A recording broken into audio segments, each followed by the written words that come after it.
চট্টগ্রাম বন্দরে পাকিস্তানের কার্গো জাহাজ। কি ভাবছে বাংলাদেশ, কি ভাবছে প্রতিবেশী, কি বলছে আল কোরআন, সবকিছু নিয়েই একটা কথা। যেহেতু এটি একটি জাগতিক বিষয়ের পাশাপাশি একটি ধর্মীয় বিষয়ও বটে এবং একটি উম্মার বিষয়, মুসলিম নেশন, মুসলিম জাতির একটি বৈশ্বিক বিষয়ও বটে। যেহেতু আল্লাহ তাআলা সূরা আল মুমিনুনের মধ্যে বলছেন 52 নম্বর আয়াত, ওয়া ইন্না হাযিহি উম্মাতুকুম উম্মাতান ওয়াহিদা ওয়া আনা রাব্বুকুম ফাত্তাকুন। তোমাদের এই যে জাতি উম্মাহ, মুসলিম উম্মাহ, এটি অবিভাজ্য একটি উম্মাহ, একটি উম্মাহ।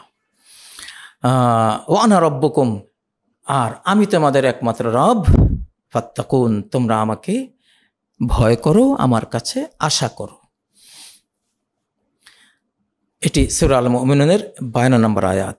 তাহলে বাংলাদেশ বলুন, পাকিস্তান বলুন, আরব জাহান বলুন, আফ্রিকা বলুন, সুদূর ইউরোপে বলুন, আমেরিকায়ও যদি কোনো মুসলিম থাকে, একেবারে 7 মহাদেশ ব্যাপী যে মুসলিম যেখানেই যেই দেশেই থাকুন না কেন, যেই ভৌগোলিক সীমারেখায় থাকুন না কেন, আমরা এটা বিশ্বাস করা ফরজ যে আমরা একটি মাত্র জাতি, একটি নেশন, একটি আদর্শগত, বিশ্বাসগত, চেতনাগত এবং রাজনীতিগত আমরা একটা গ্লোবাল উম্মাহ।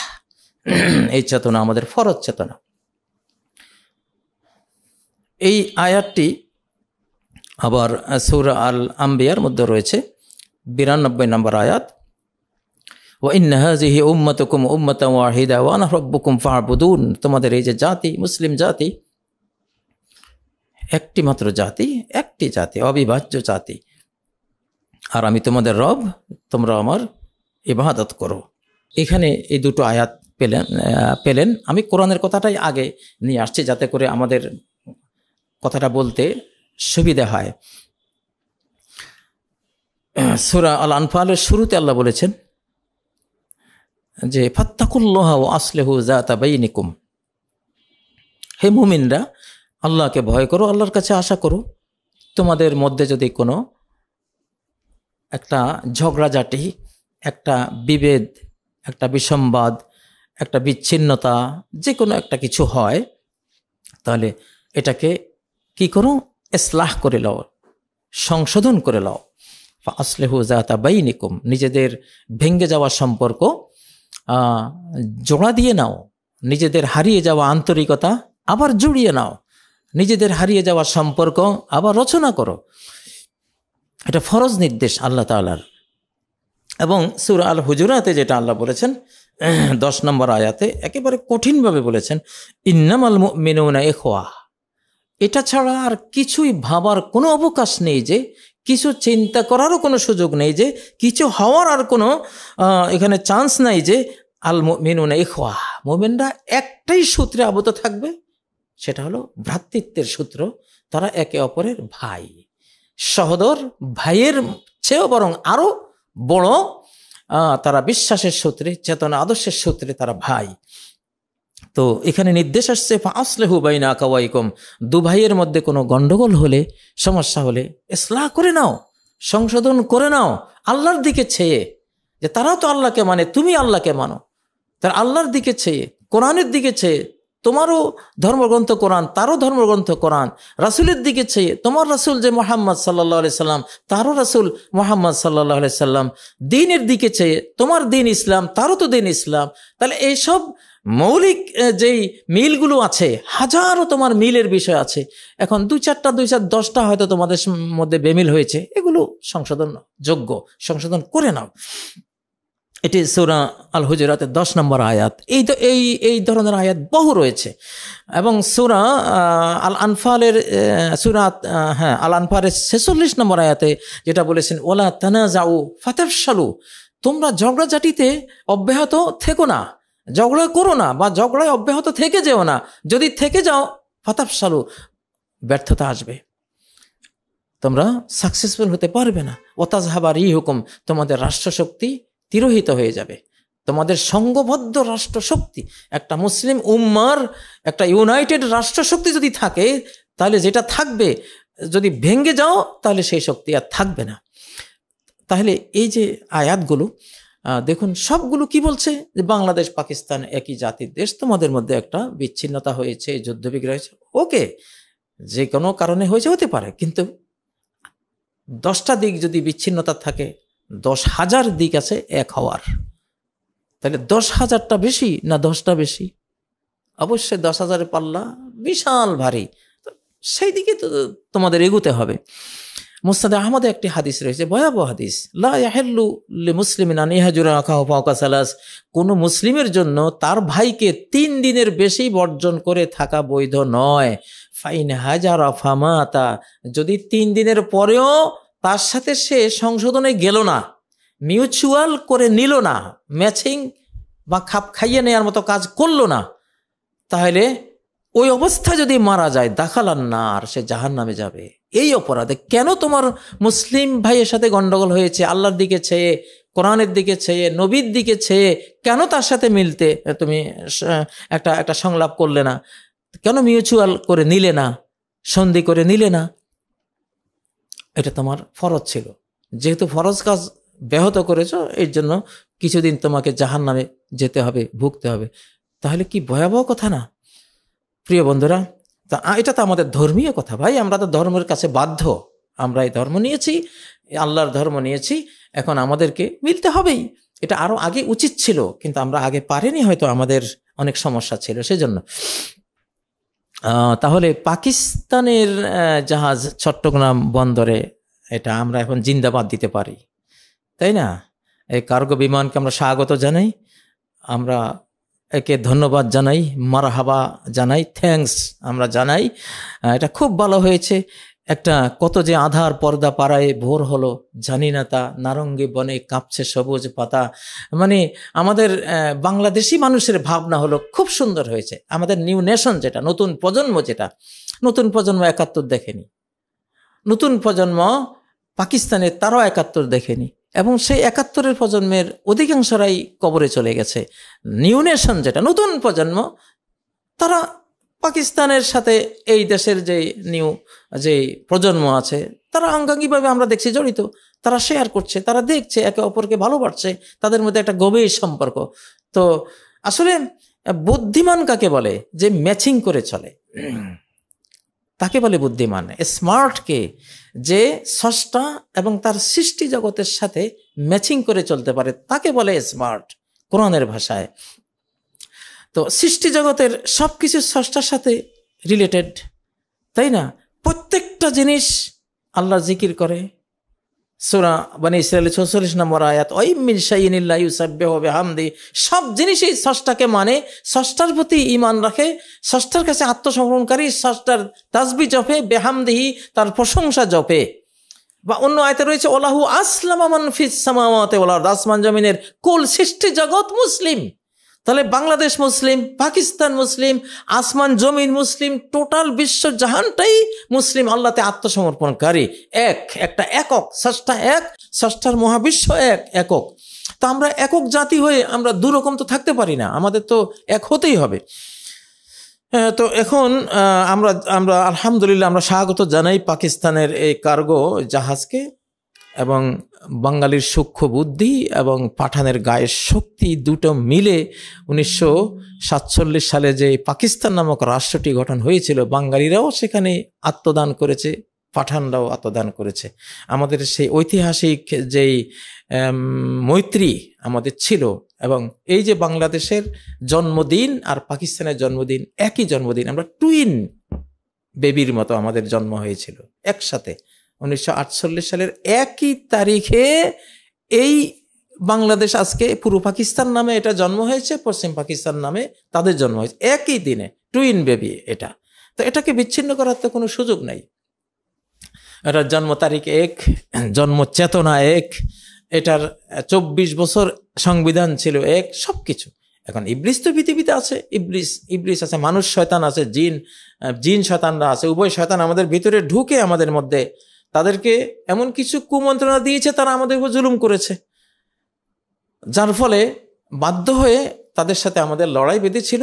সেই লড়াইয়ের শেষ পরিণতিতে আমরা বিচ্ছিন্ন হয়ে গেছি। কিন্তু এখন তো আর সেই পরিবেশটা নেই। স্থান, কাল, পাত্র সব পরিবর্তন হয়েছে। এখন আমরা স্বাধীন। বাংলাদেশ কার সাথে মিলবে, কার সাথে মিলবে না, এটা বাংলাদেশের বিষয়। আমাদের প্রতিবেশীর একটু দুঃখ আছে, আমরা জানি।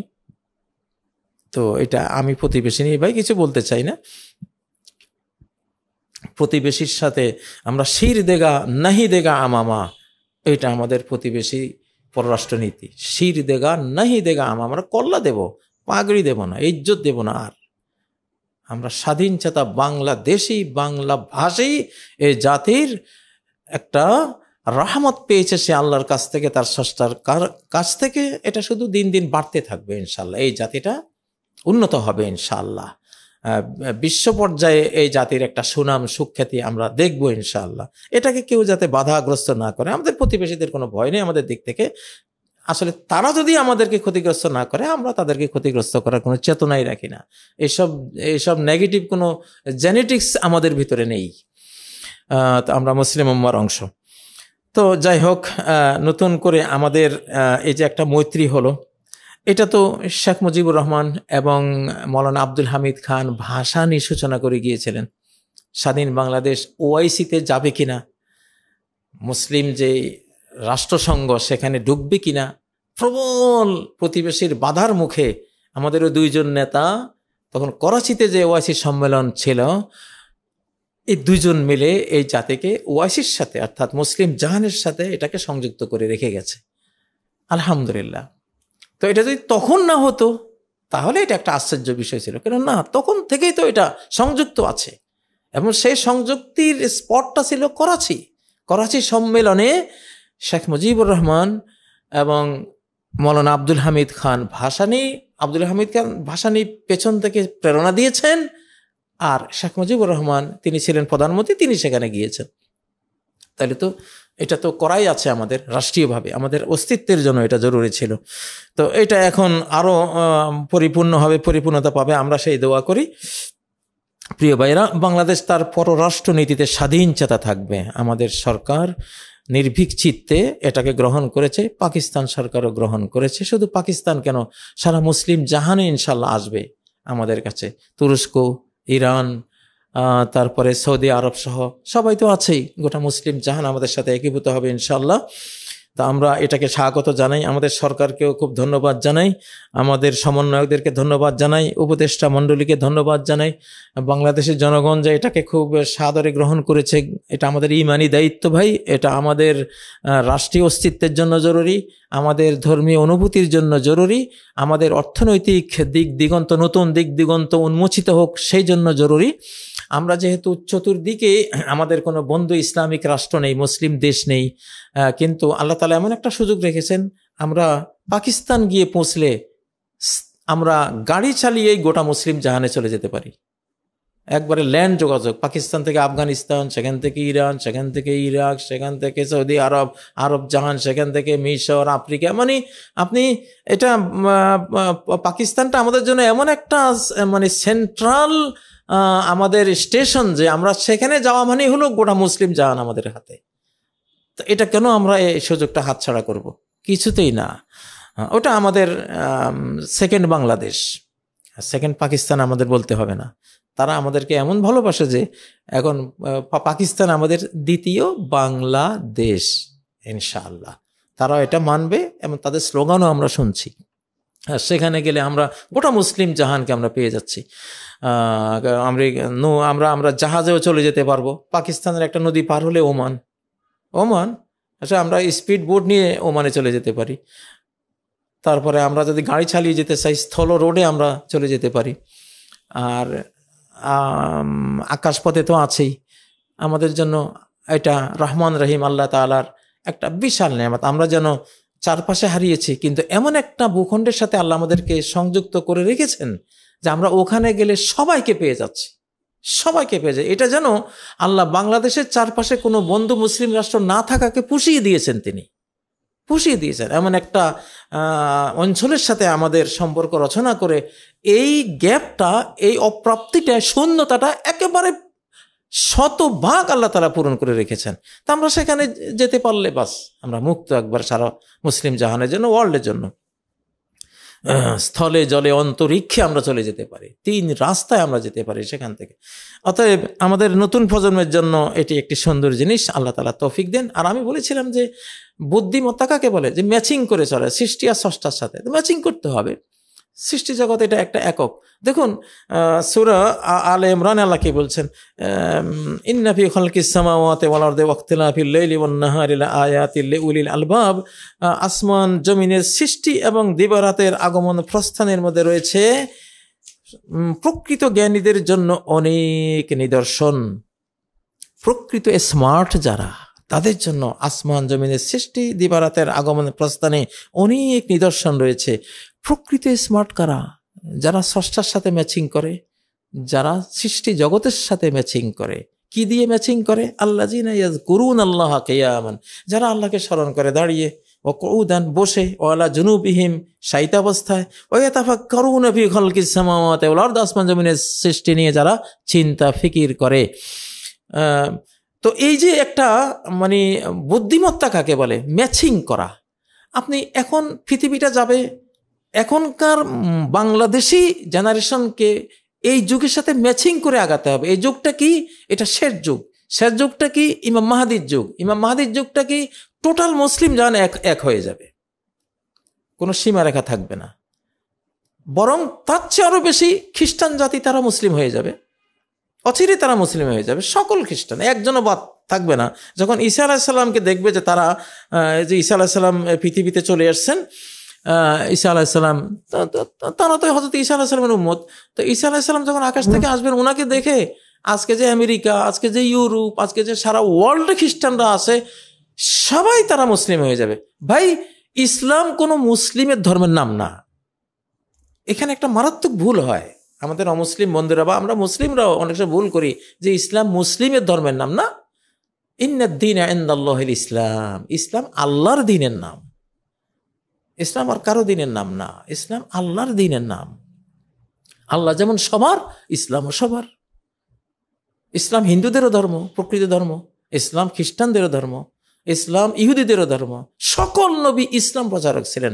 মুসা আলাইহিস সালাম ইহুদিদের নবী, তিনি ইহুদি ধর্ম প্রচার করেননি, ইসলাম ধর্ম প্রচার করেছেন। কারণ কোরআনে আছে ওনার ব্যাপারে, উমিরতু আন আকুনা মিনাল মুসলিমিন, আমাকে আদেশ দেওয়া হয়েছে মুসলিম হওয়ার জন্য। ঈসা আলাইহিস সালাম ইসলাম ধর্মের প্রচারক ছিলেন।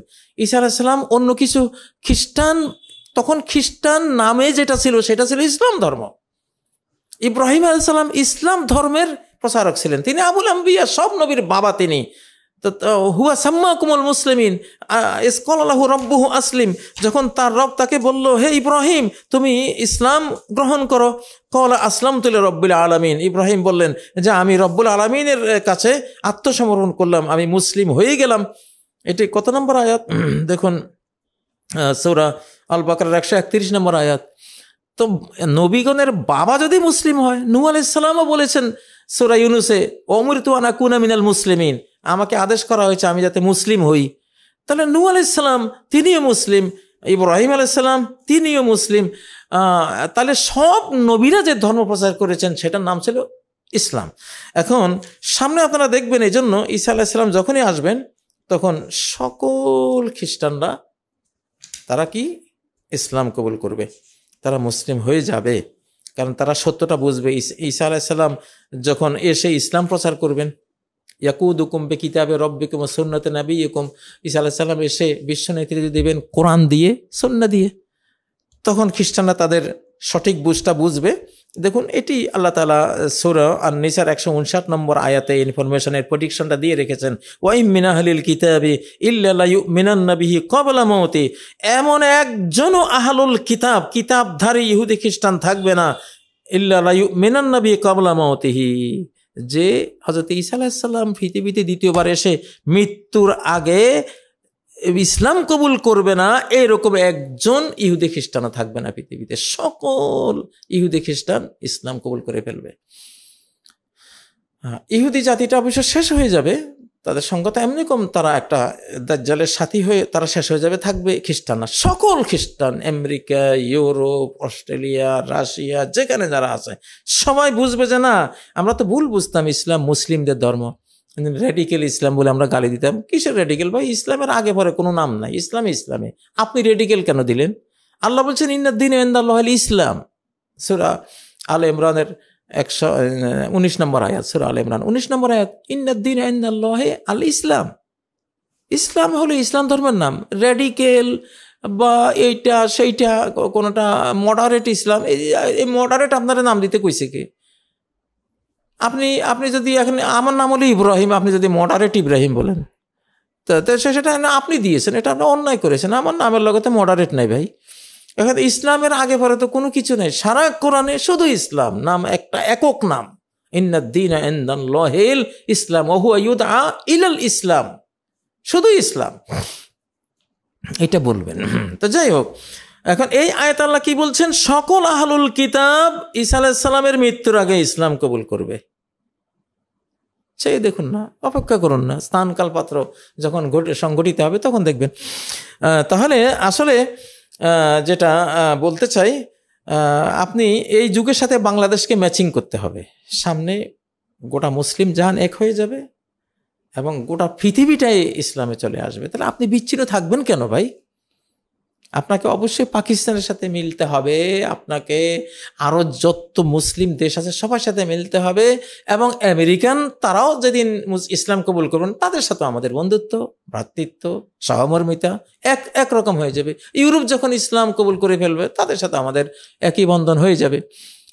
রাশিয়া ওখান থেকে যখন তারা ইসলাম কবুল করবে তো সবাই, যেহেতু কোরআনে আছে তারাই করবে।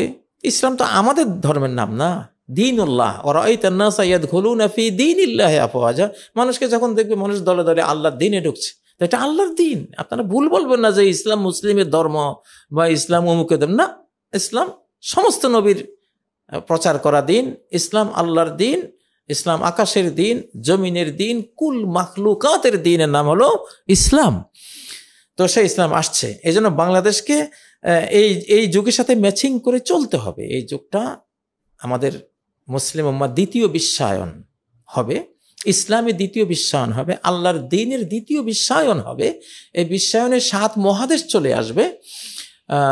হিন্দু ধর্মের বন্ধুরা তারাও দেখবেন, তারা বুঝবে না আমার ধর্মের, আমার বাপদাদা, আমার নবীদের ধর্ম তো ইসলামই ছিল, তাহলে তো আমি ইসলাম নেব।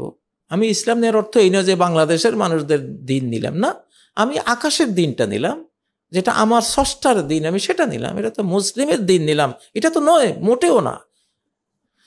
কোরআনে কোথাও নয় যে এটা মুসলিমদের ধর্ম, ইসলামটা মুসলিমদের দিনের নাম, মুসলিমরা এটা পালন করে এই জন্য এটার নাম হয়েছে ইসলাম, না, কোথাও না এটা আল কোরআনে, হাদিসেও না। এটা হলো আল্লাহর দিন। আল্লাহ যেমন সবার, আল্লাহর দিনে সবার। অতএব বাংলাদেশকে ম্যাচিংটা করতে হবে মুসলিম দেশগুলোর সাথেও, এবং যারা আগামী দিনে মুসলিম হয়ে যাবে গোটা পৃথিবীর বিভিন্ন দেশ, তাদের সাথে আমরা ম্যাচিং করব, আমাদের মিল হবে, আমাদের কার্গো যাবে, তাদের কার্গো আসবে, তাদের সাথে আমাদের সেতু বন্ধন তৈরি হবে, ব্যবসা বাণিজ্য হবে, সবার সাথে আমরা মিলে যাব ইনশাল্লাহ। এমনকি ভারতও যখন তারা ম্যাচিং করবে বা তারা যখন শান্তি চাইবে, তারা তাদের ধর্মে থেকেও শান্তি চাইবে আমাদের সাথে, আমরাও শান্তি তো চাই, কোনো সমস্যা নেই। অতএব পাকিস্তানের কার্গো বাংলাদেশের চট্টগ্রাম বন্দরে আসার কারণে আমাদের প্রতিবেশীর কোনো দুশ্চিন্তা যদি থাকে, তাহলে আমরা বুঝবো এখানে কোনো দাল মে কুছ কালা হয়, তাই না?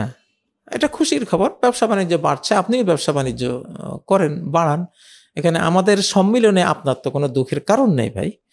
তো আল্লাহ তাআলা আপনাকেও বোঝার তৌফিক দেন, আমাদেরকে বোঝার তৌফিক দেন। সুবহানাকাল্লাহুম্মা ওয়া বিহামদিকা আশহাদু আল্লা ইলাহা ইল্লা আনতা আস্তাগফিরুকা ওয়া আতুবু ইলাইক। আসসালামু আলাইকুম ওয়া রাহমাতুল্লাহি ওয়া বারাকাতুহু।